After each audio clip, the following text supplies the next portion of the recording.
फरवरी को अंतरिम बजट पेश होने के बाद इस बजट तक बाजार ने किस तरह की चाल दिखाई है, कौन से शेयर चले हैं तेज रफ्तार से और कहां पर हमने थोड़ी सी कमजोरी देखी है, ये भी जान लेते हैं। शरद हमारे साथ हैं पूरा के पूरा डेटा क्रंचिंग करके आपके लिए। शरद बताइए, कहां पर बड़ी वाली तेजी हुई है, कहां पर थोड़ी सी चाल सुस्त रही है? जी बिल्कुल, ऑफ कोर्स निफ्टी की बात करें तो 13% भागा है। Mid cap small cap indices ले लीजिए, ये तो और ज़्यादा इंप्रूव की है, ऑलमोस्ट 16% का ग्रोथ है। सेक्टरली स्पीकिंग ऑटो और पीएसयू सेगमेंट्स है, यहाँ पे बहुत अच्छी मूवमेंट्स देखने मिली है। हम देख सकते हैं बोर्ड में प्रोड्यूसर साहब ने नंबर्स दिखाइए तो आंकड़े बहुत स्ट्रॉन्ग आ रहे हैं। टीन्स में बात करें तो PSU bank, metal, pharma, energy, ये भी जो है एक अच्छी डिसेंट ग्रोथ देखने मिली है इन स्टॉक्स में।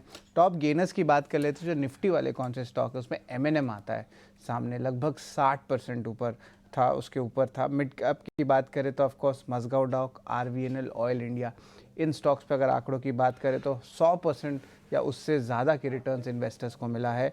और स्मॉल कैप में भी कोचिन शिपयार्ड और हुडको इस लिस्ट में शामिल हो जाते हैं, जहाँ पे लगभग 90% हुडको का आया है और कोचिन शिपयार्ड का तो लगभग 200% का ओवरऑल रिटर्न्स देखने मिला है। एनएससी 500 में भी अगर हम बात करें तो लार्जली डिफेंस और शिपयार्ड दोनों मिला के जो स्टॉक्स आ रहे हैं वही फोकस में रहेंगे। मजगांव डॉक, गार्डन रीच, कोचिन शिपयार्ड, इनमें रनअप तो बहुत देखी गई है। एक्सपेक्टेशन भी बजट में कि कुछ अनाउंसमेंट जो इंटरिम बजट में आए थे उसको शायद वो कंटिन्यू करे या कुछ और एडिशन हो, बट ऑफकोर्स आगे जाते हुए वैल्यूएशंस पे क्वेश्चन ज़रूर उठेंगे इन स्टॉक्स पे। ठीक है, तो ये सारे के सारे आंकड़े आपके लिए। शिवांगी के पास एक बार फिर से चलेंगे। शिवांगी, जरा एक काम कीजिए, आप अपने स्टॉक्स भी बता दीजिए, कहां पर आप फोकस करके चल रही हैं, क्या आप ट्रेड करने की सलाह दे रही हैं, और दूसरी चीज ये भी बताइएगा कि कहीं ना कहीं एफएनओ ट्रेड को डिस्करेज करने को लेकर कुछ टैक्सेशन में शायद बदलाव हो सकते हैं। क्या आप लोगों को भी लगता है? आप जरा अपनी कम्युनिटी के हिसाब से जरा बताइए, क्या कुछ आप मान के चल रहे हैं, किस बात का डर है आपको? जी बिल्कुल Abhishek ji, of course stock market के ऊपर कुछ अनाउंसमेंट्स की एक्सपेक्टेशन ज़रूर है, बट साथ ही कुछ अनाउंसमेंट्स कैपिटल गेन की तरफ भी एक्सपेक्टेड है। तो कुल मिला के ऑफ कोर्स जो भी अनाउंसमेंट होगा डेरिवेटिव मार्केट के, अगर स्पेसिफिकली हम बात करें या टैक्सेशन की बात करें, तो कहीं न कहीं ये ध्यान रखते हुए ही होगा कि ग्रोथ ऑफ द कंट्री जो है वो मेन मुद्दा है पूरे बजट का, क्योंकि ये काफ़ी इम्पोर्टेंट है नेक्स्ट 5 इयर्स के लिए। तो ये भी हमें समझना है कि जो भी होगा जनहित में ही होगा। बट ऑफ कोर्स कुछ पॉकेट्स है, कुछ सेक्टर्स है जो काफ़ी अट्रैक्टिव लग रहे हैं। जैसे ऑटो हो गया, ऑटो सेक्टर जो है वो पिछले पूरे रैली में पार्टिसिपेट किया है और यहाँ से भी एक नई स्ट्रेंथ कंसोलिडेशन के बाद बनते हुए दिख रही है। फिर कुछ कंजम्पशन रिलेटेड नाम है जो काफ़ी पॉजिटिव लग रहे हैं। थोड़े बहुत जो फ़ोकस है वो कंस्ट्रक्शन या सीमेंट रिलेटेड स्टॉक्स पे भी है। तो यहाँ पे मेरा पहला पिक जो रहेगा वो है ग्रासिम पे। स्टॉक में हमने देखा है कि काफ़ी एक रिट्रेस करने के बाद वापस एक पुल बैक मूव देखने को मिल रहा है। कल के सेशन में एक बुलिश एनगल्फिंग कैंडल भी बना है। अगर हम इसका लंबे अवधि का चार्ट भी देखें तो मंथ ऑन मंथ बेसिस यहाँ पे कोई भी छोटे डिक्लाइन्स में खरीदारी के मौके देखे गए हैं। तो यहाँ पे खरीदारी की सलाह है। 2950 नेक्स्ट टारगेट्स बनते हुए दिख रहे हैं 2750 के एक स्टॉक के साथ। दूसरा पिक मेरा रहेगा कंजम्पशन थीम में से टाटा कंज्यूमर। यहाँ पे भी हमने देखा है कि स्टॉक जो है एक पोलन फ्लैग पैटर्न फॉर्मेशन का ब्रेकआउट दिया है और फॉलो अप काफ़ी स्ट्रॉन्ग यहाँ पे नज़र आते हुए दिख रहा है। जो लॉन्ग टर्म पिक्चर है इसका काफ़ी पॉजिटिव है। ग्रोथ इस स्टॉक में जो है काफ़ी अच्छी नज़र जी, से देखने को मिल रहा है। तो यहाँ पे 1250 के टारगेट्स के लिए खरीदारी की दिखा सलाह दो है भाई, टाटा कंज्यूमर दिखाओ 1180 के यार। एक स्टॉक के साथ। ठीक है, टाटा कंज्यूमर और ग्रासिम ये दो शेयर हैं शिवांगी के रडार पर। लेकिन एक काम कर लेते हैं, ये भी जान लेते हैं, चूंकि बजट के अराउंड ना वॉलेटिलिटी बहुत होती है, तो पिछले 9 बजट के आंकड़े लेकर अंश तैयार हैं। अंश बताइए, कितनी वॉलेटिलिटी होती है बजट के दिन? वॉलेटिलिटी देखें तो जब भी एक्चुअली वॉलेटिलिटी का नाम आता है ट्रेडर्स के मन में सबसे पहले वॉलेटिलिटी ही आता है, और आना भी चाहिए, क्योंकि अगर एवरेज बेसिस पे देखें लास्ट कुछ 4-5 बजट का देखा जाए तो निफ्टी में ही कुछ करीबन 2.93% का ऑन एन एवरेज हमें मूव दिखा है। निफ्टी बैंक की बात की जाए तो यहाँ पे ऑलमोस्ट 4.5% का मूव दिखा, तो वॉलेटिलिटी काफ़ी रहती है मार्केट में। हाईएस्ट वॉलेटिलिटी की बात करें तो 2021 में देखा गया था, जब निफ्टी ने करीबन 5% का मूव दिया था, डेज लो से डेज हाई तक देखा जाए तो। निफ्टी बैंक की बात की जाए तो यहाँ पे तो 7.8% का देखा गया था। अभी हाल ही में जो इंटरिम बजट था वहाँ पे थोड़ा कम मूव था, क्योंकि वहाँ पे कुछ खास इंपैक्टफुल अनाउंसमेंट नहीं था, लेकिन आज इंपैक्टफुल अनाउंसमेंट हो सकता, तो यहाँ पे वॉलेटिलिटी और बढ़ने की आशंका की जा सकती है। एक और बात, अगर निफ्टी और निफ्टी बैंक को कंपेयर किया जाए तो निफ्टी बैंक यूजुअली थोड़ा ज़्यादा स्ट्रॉन्गर रिएक्शन देता, तो वहाँ पे थोड़ा ज़्यादा वॉलेटिलिटी एक्सपेक्ट की जा सकती है। तो आज जो ट्रेड कर रहे हैं, अगर इंट्राडे ट्रेड करे तो स्टॉप लॉस टाइट रखे, क्योंकि कोई भी मूव बहुत ही एक शार्प स्पाइक आ सकता है मार्केट में। टेक्निकल एक्सपर्ट से जान लेते हैं कि आज कमाई के मौके वो कहाँ पर देख रहे हैं। सुमित, सबसे पहले आपके पास आएंगे। गुड मॉर्निंग, बताइए कहाँ पर देख रहे हैं आज आप ट्रेड के मौके? हाय, गुड मॉर्निंग टू ऑल।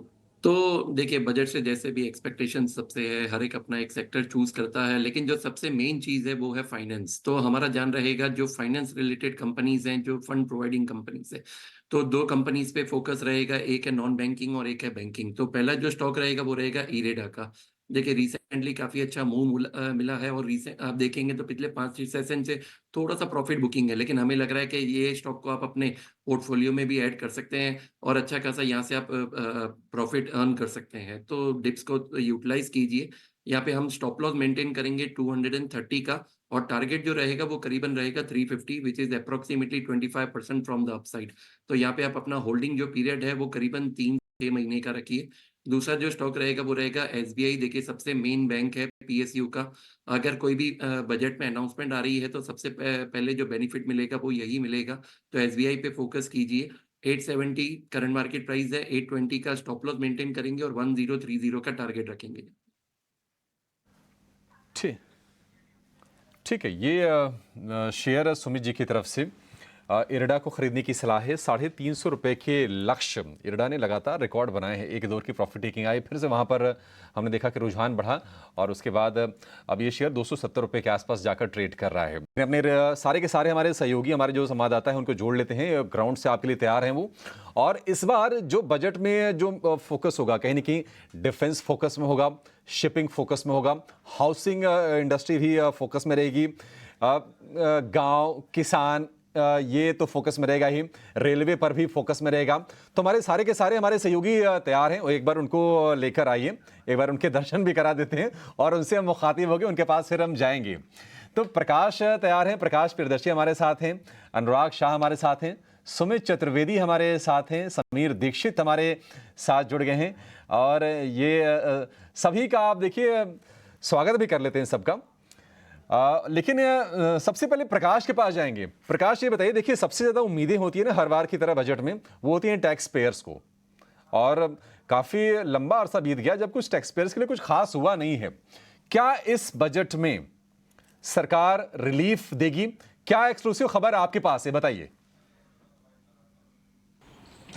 देखिए, इनकम टैक्स पेयर्स और मिडिल क्लास के लिए बड़ी राहत मिल सकती है। जैसा कि हमें सूत्र बता रहे हैं कि सरकार डायरेक्ट टैक्सेस में बदलाव करेगी, और ये कई तरीकों से किया जा सकता है, और जो न्यू टैक्स रेजिम है उसको ज़्यादा अट्रैक्टिव बनाने से संबंधित जो फैसले हैं वो किए जाएंगे। सूत्र हमें बता रहे हैं कि जो एग्जेम्पशन लिमिट है, अगर आप इनकम की बात करें, उसको इस वक्त 3 लाख रुपए से बढ़ाकर 5 लाख रुपए तक किया जा सकता है, और साथ ही साथ जो स्टैंडर्ड डिडक्शन का बेनिफिट है, जो कि इस वक्त 50,000 रुपए है, उसमें भी बढ़ोतरी की जा सकती है। सूत्र हमें इस बात की भी जानकारी दे रहे हैं कि जो ओवरऑल टैक्स एग्जेम्पशन है, अगर आप इनकम की बात करें, हर तरह के एग्जेम्पशन को इंक्लूड करते हुए, जो कि इस वक्त करीब 7,26,000 रुपए के आसपास है, उसको बढ़ाकर 9 से 9.5 लाख रुपए किया जा सकता है सालाना आधार पर। ये इम्पॉर्टेंट डेवलपमेंट है। साथ ही साथ न्यू टैक्स रेजिम के तहत एक न्यू टैक्स स्लैब को इंक्लूड किया जा सकता है, ताकि ज़्यादा से ज़्यादा जो टैक्स पेयर्स हैं उनको इसका बेनिफिट मिले। तो ये जानकारियां हमें मिल रही है। सूत्र हमें बता रहे हैं कि मिडिल क्लास को, टैक्स पेयर्स को राहत देने के लिए सरकार इसकी घोषणा करेगी, और प्रधानमंत्री ने पहले ही इस बात के संकेत दिए हैं कि उनकी सरकार मिडिल क्लास को राहत देने के लिए तमाम पॉसिबल स्टेप्स जो है वो उठा सकती है। जी ठीक है, मिडिल क्लास को राहत देने को लेकर सरकार तमाम कदम उठा सकती है।